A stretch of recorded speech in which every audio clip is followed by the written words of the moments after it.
Thank you all for coming. My name is Dan Pilone. I am co-founder and CEO of Element 84. That translates into I'm management. I get it. But bear with me. I'm going to try to talk about kind of the business side of open source pieces. For some context of what I'm talking about, like what we do, not from a commercial perspective, but from a giving you my perspective, where my perspective's coming from. We do geospatial software development, custom geospatial software development, federal, commercial, nonprofit, public sector, all that stuff. And what that means is a lot of what we do is in the consulting space, and then a lot of what we do is in the custom software development space. And so consulting on open source use or actually using it in projects we're building and making available is a key part of kind of how we work and a lot of the questions that we get and kind of how we interact. So my guess is we've got a little bit of different crowd, like two different crowds in the audience here. I think we're going to have some people. How many people are in a position to either make a decision to use open source or how it gets used within a project? Anybody? Okay. Oh, wow. All right. And how many people like actually write and release open source code? Okay. All right. Okay. So I'm going to try to bridge those two gaps. If I fail, avenge me. But this is the plan. So I'm going to talk the agenda. What we're going to talk about here first. Perspective on using open source at all. Why are we even considering it? Criteria to consider when you try to make a build versus buy versus open source decision. What things should you be thinking about? And then a couple anti-patterns. We have 3 different anti-patterns I want to talk through here, all of which we have experienced in some flavor. So I'm happy to answer questions about that afterwards. At the end of the day, this talk is about decision making. This is about how do you structure a set of decisions and plan accordingly, risk mitigation and everything else that kind of comes out of it. And I'm going to start here actually to set a little bit of context. This is a chart of, I did not make this chart, it's the source is at the bottom there, but this chart shows the Standish Group's chaos report from like the mid-90s to I think 2020 is the most recent one updated on here. And what the Standish report provides is kind of a state of the software development industry. And the top line there, that orange line at the top, are projects that are considered challenged. So these are projects that are either running over budget, they're running over schedule, they are dropping features in order to try to deliver on time, things along those lines. Are projects that are considered scheduled or challenged. The middle one, the blue line there, those are successful projects that basically delivered on time, on budget, kind of delivering the business value that was intended. There's room for discussion of like what means success, and if you're a little late but you still delivered a business value, like that's in the noise of what we're talking about here. I'm kind of using this from a trends perspective. And then the very bottom line is the lines that failed, or projects that have failed. So, a couple things to take away here. First of all, we're getting better. Like, we're not as bad as we were. But these numbers are still atrocious. The top line, that challenge line, puts it at about 50% of projects are in some flavor of being challenged. Success rates, somewhere around 30%.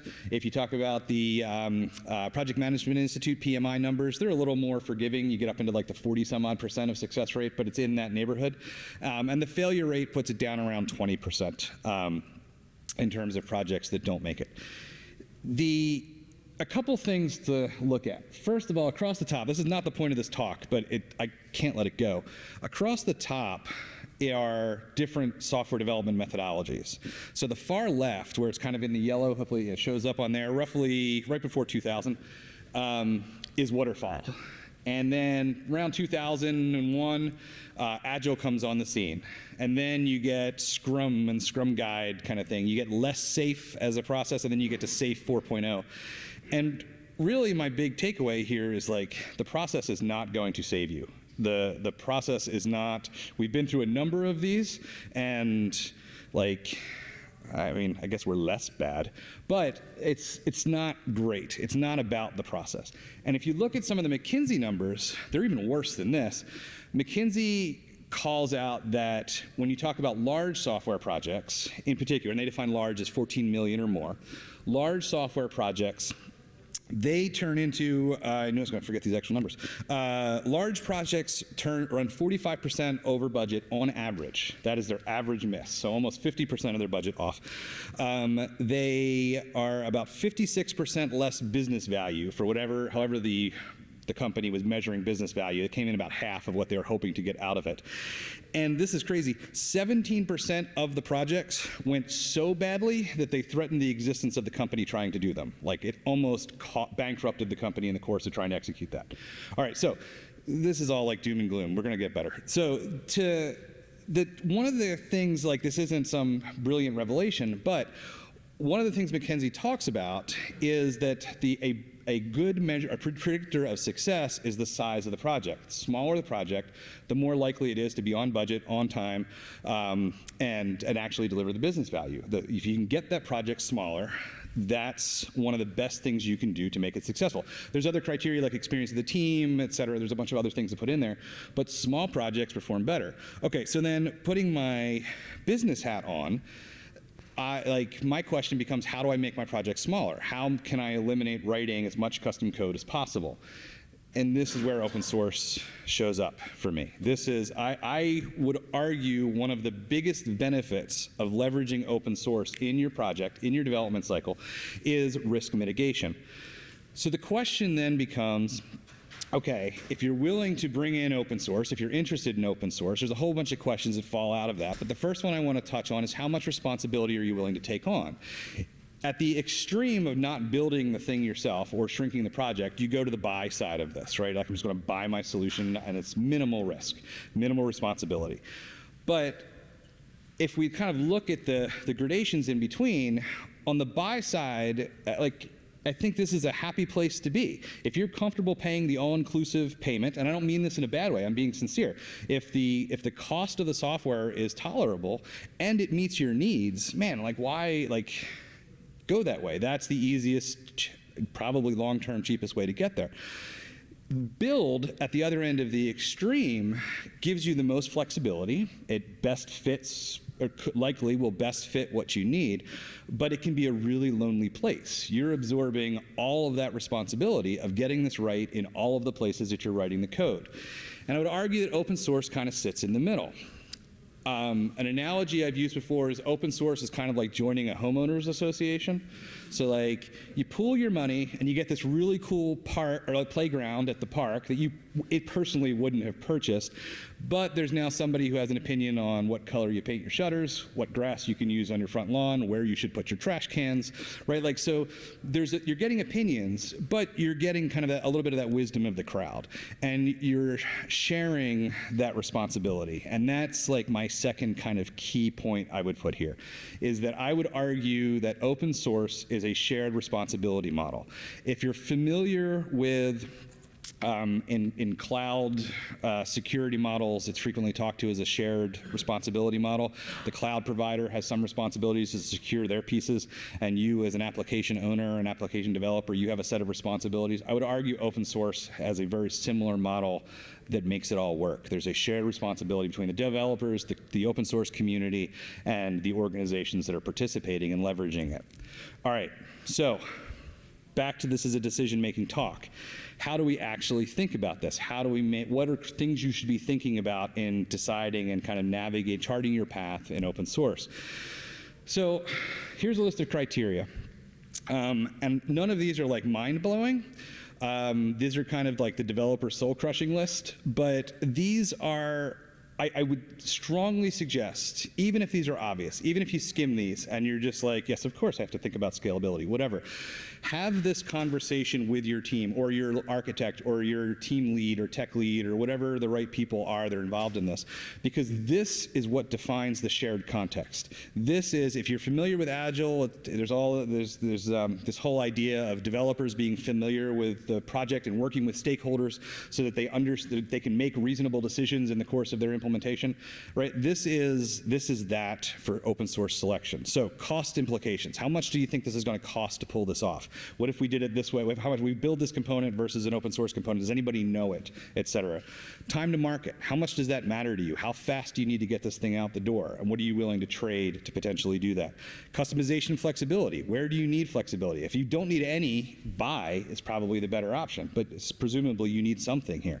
Scalability requirements. Integration requirements with existing systems. What do you need to tie into? Is whatever you need to tie into, is it using a a well-utilized, a well-published, well-established standard, or is it like some home-rolled thing you've got to tie into? Intellectual property ownership, in-house expertise, maintenance support, and then ultimately security and compliance.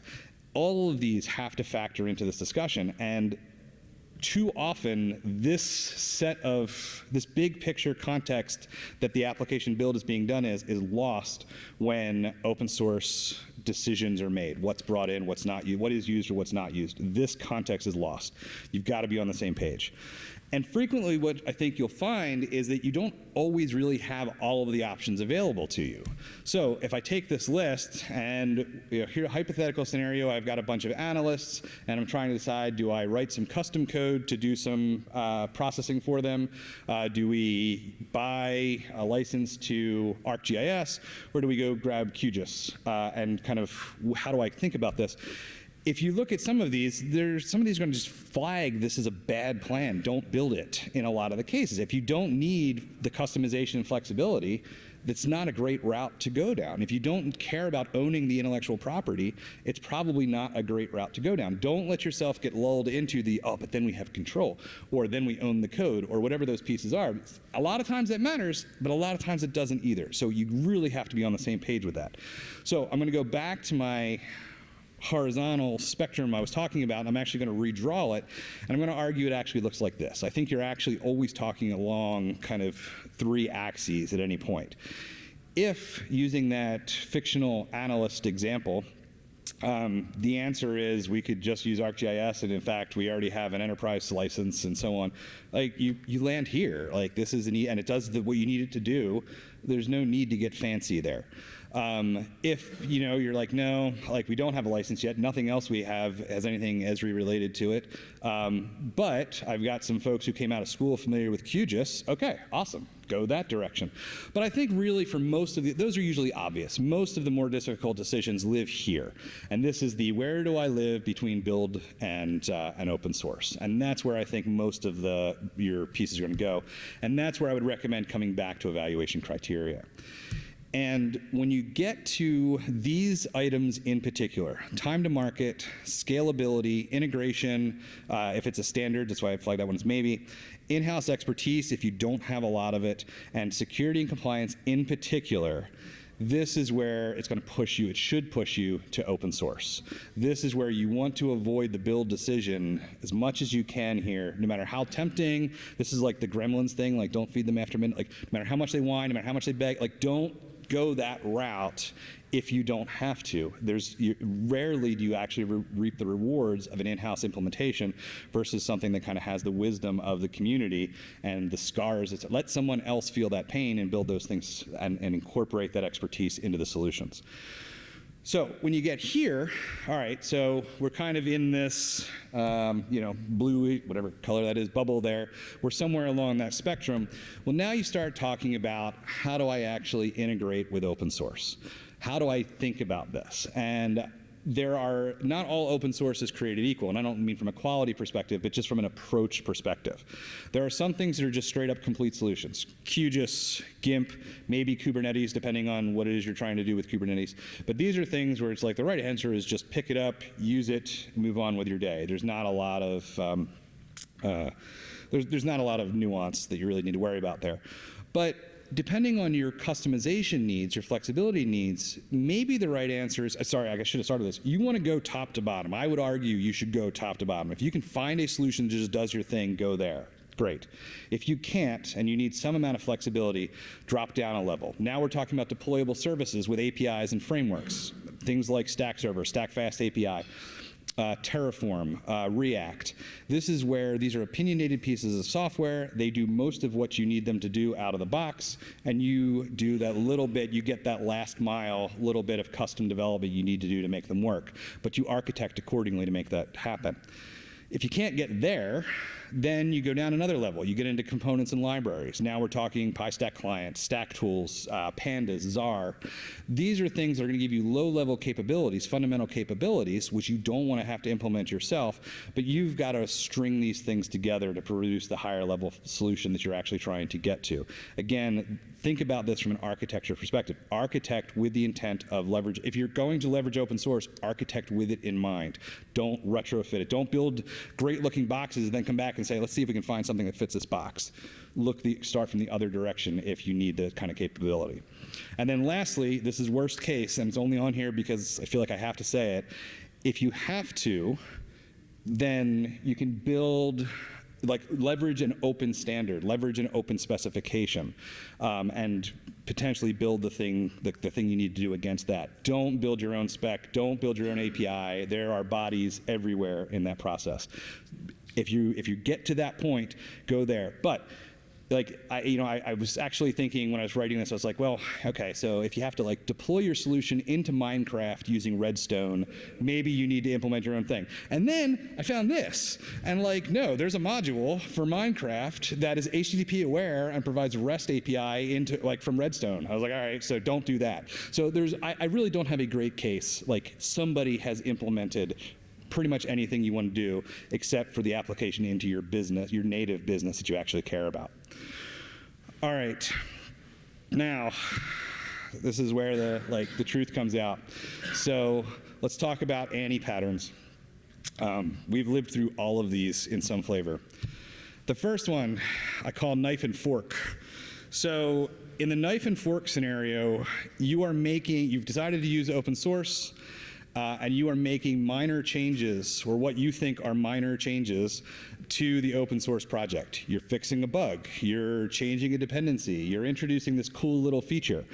But you won't or can't contribute back upstream, which then means the next thing you do is you click that fork button, whether you know it or not. You click that fork button, and you have now what you have turned into a risk reduction, or you've taken a risk reduction existing code base containing with a community backing it, and whether you've explicitly clicked that button or not, you have now turned it into a pile of technical debt that you are now responsible for. That responsibility question I was talking about earlier, it's now on your lap. You now have to figure out do you follow upstream? Do you incorporate security fixes? How do you even know they got applied? What about other bug fixes? What if the spec changes, things move forward? All of these questions, you get all of the 2 a.m. coffee-loaded college student working on a Saturday, committing something upstream that somebody's got to go back and kind of clean up or refactor at some point. You just inherited it, and it's yours. This is so easy to walk into. Being transparent, we did it twice. I'll tell that story in a second. All right. So better options. First of all, find out if you're doing it wrong. There is a strong chance that if you're this framework is totally backwards, this isn't at all how it should work, there's a non-zero chance that the framework is right. There's a lot of people who know why that framework is right now. You just aren't one of them yet. And it's not always the case. Sometimes you're right, the framework's crazy, but not always. But there might be something you're really trying to do that just doesn't fit. Maybe the right answer is pick a different framework, pick a different library, pick a different approach, whatever that is, or look at the architecture. Did you have something wrong somewhere in there? But first, figure out, are you actually doing it wrong before you determine that the compiler's broken, kind of a story. If it's not that, if it's a legal barrier or something along those lines where you just can't contribute your bug fix upstream or something like that, see if you can understand why. There's often, but not always, mechanisms to navigate that. Maybe if you do a long-term cost analysis, maybe the right answer is you pay one of your developers in a clean room implementation to fix that bug and contribute it upstream. If you've got some kind of I can't use the client money to contribute this upstream or whatever, pay somebody on your team to fix that bug and contribute it. You get good karma points. Plus, you're not in a position of forking that code base. And then lastly, if none of these are options, deliberately decide to do the fork. Go in eyes wide open. What does this mean for maintenance costs? What does this mean for who's going to be responsible for watching upstream, watching the baseline, and making sure we stay aligned with it? Figure out how to actually do this. All right. My next one, these were obviously, the names were done really late at night. This one is, okay, all right, I'm good. Okay, amuse-bouche. If you're not familiar with an amuse-bouche, it is an appetizer that comes before the meal, except you didn't order it. The chef or the kitchen usually sends it out, so you get a flavor for what's about to come. I called it this because, one, you pretty much never actually want this to happen to your code base, and two, it's going to lead to knife and fork, so you're going to end up back there anyway. This is the case where you're building something with the intent to reuse it or open source it, and you are absolutely confident that the next project is going to be just like this one, and you know exactly where the flexibility points need to be. You're wrong. I'm comfortable betting that you're wrong. If this is the first time you've built it, you're wrong. And we were wrong twice. So it took us like a solid 3 times to get a piece we were working on that we knew we wanted to reuse. We had customers that we swore were like, oh, this will be perfect. We were wrong. Better options, I don't know that I had better options as much as other options. Just plan to get it wrong at least once. You might get it wrong more than that. Except that you might break prior projects. And then you have to decide, do you start over or do you break the project? And you could potentially start over, then you have to make a decision of you treating the first bit as abandonware or are you going to provide some migration path. Do all of these things under the context. I would recommend doing all of this under the context of that decision criteria list. Evaluate those things. Keep yourself honest with, okay, what is my time to market? What is the cost of doing this? What are the implications? And maybe the right answer is you go back and you fix the first project, not that you abandon it. But whatever the decision is there, look at it that way. All right, my last one. This is the version where you take that HOA park that was built in the playground, you drag it into your backyard, you add a bouncy house, and then you put a moat around everything you just did. Like, don't be that guy. There's all kinds of discussions. This is also my absolute favorite AI-generated art I have ever done in my life. I was so happy when this came out. But this is the embrace and extend, or whatever you want to call it. But this is just kind of there's so many reasons that this is a bad plan. And I'm not coming at it from a, woe is me, an open source developer kind of thing. I'm coming at it from the perspective of, as a business, this is a bad decision. First of all, you have a lot you can contribute back, right? I'm not expecting that all of a sudden everybody's got some big bucket of money you can pull from or whatever. I'm not coming at it from that perspective, but you might have bug fixes and enhancements that you can contribute upstream.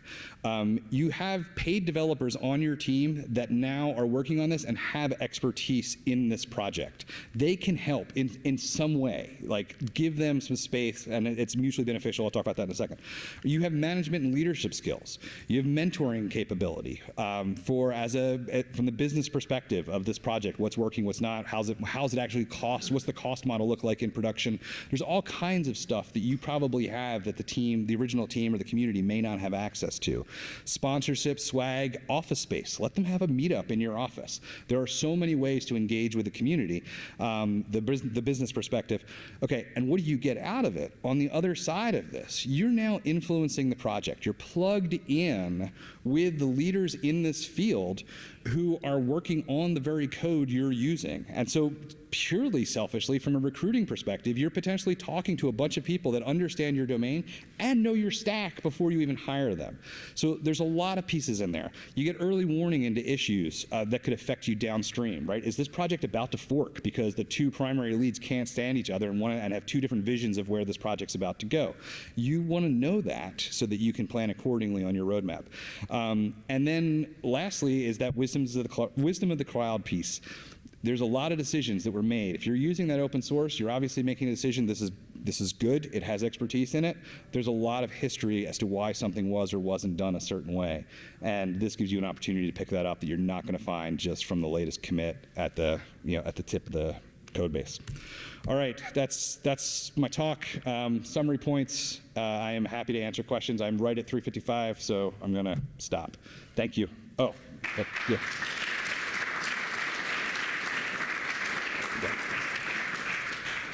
Yes. What was the AI promise? Oh man, it was.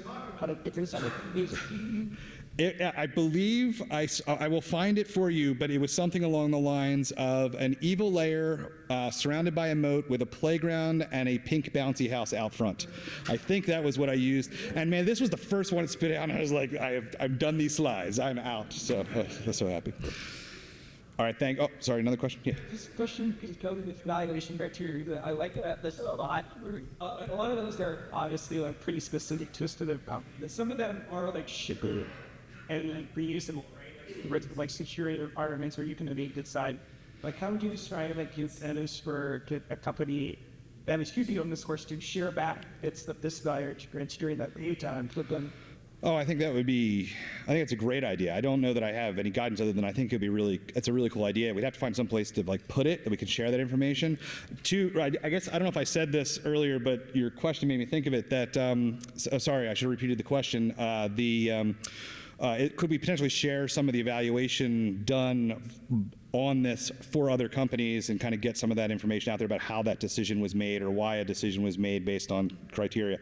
I think it's a great point. But the security and compliance one, pretty much under no circumstances should you try to implement your own security and compliance anything. Like, you have to be compliant. You need to, like, it's so hard, and it's so tempting, and it can be kind of fun because it's pretty well documented. You got a nice clean set of requirements. Don't do it. Anyway, that one, if that one comes up with like a high list, for me, it's like to some extent the others don't matter. We got to go figure out how to do this for real. Yeah. Am I okay? On time? Okay. You mentioned the shared responsibility model. Yeah. Could you expand on that some? No, because I actually had a slide. I think I took it out that said epilogue, and I just could not get it to fit. It's another talk. This is that version of the talk is for, in my opinion, there's a room full of open source developers where we need to have a little real talk and basically help convey the business perspective side of things, and how and that shared criteria list and like how we think about these things, and have kind of a what is the reasonable expectation on the community, because like one of them that's not is that you'll just take bug issue or bug reports or tickets being thrown in GitHub or whatever, and like, oh, I'll just jump on those and fix those for free. Like, that's not a reasonable expectation. But what is a reasonable expectation, and how do you communicate that and all that? I think there's another half of this talk, but I couldn't fit it.